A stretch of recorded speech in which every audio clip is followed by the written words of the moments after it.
Anna Bertram a entrepris sa carrière de mannequin alors qu'elle était adolescente. Sa profession l'entraîna sur les passerelles de Paris, New York et Tokyo, mais elle entraîna également une dépendance à la cigarette. J'ai commencé à fumer vers l'âge de 16 ans. J'avais commencé à travailler comme mannequin, je suis partie à Paris et puis un jour, on m'a offert une cigarette en studio. Et puis, j'avais interprété ça comme une invitation de faire partie de la bande des branchés. La carrière d'Anna a connu un grand essor, tout comme sa dépendance à la nicotine. À 20 ans, elle fumait un paquet par jour. J'ai continué à fumer lors des débuts de ma carrière de mannequin. Et ensuite, en allant à l'université, j'ai continué à fumer entre les cours. J'avais même hâte que les cours se terminent pour que je puisse prendre la cigarette de l'heure que j'attendais avec impatience. La bataille d'Anna contre le tabagisme est typique. Selon un sondage réalisé par la firme Léger, la pression exercée par les pairs est souvent la raison principale pour laquelle les fumeurs canadiens ont commencé à fumer. Toutefois, le docteur Gaston Ostigui affirme que ce n'est pas la raison pour laquelle ils continuent de fumer.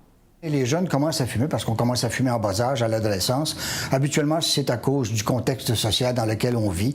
Les jeunes commencent à fumer pour faire comme leur entourage, comme leurs amis. Et naturellement, à l'adolescence, on aime aussi toujours essayer quelque chose qui est nouveau.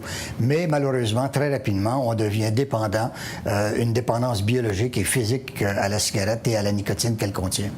Le sondage Léger révèle également que près des 3/4 des fumeurs estiment que s'ils étaient capables d'arrêter de fumer pour de bon, ce serait la plus grande réalisation de leur vie. Tout le monde devrait faire un effort pour cesser de fumer. Il faut comprendre que ça demande une approche globale, sociale, psychologique, biologique. Donc, à ce moment-là, il faut attaquer ces 3 axes importants dans le traitement du tabagisme. Et actuellement, les professionnels de la santé sont bien au courant de ces 3 aspects du problème et peuvent aider les patients à cesser de fumer.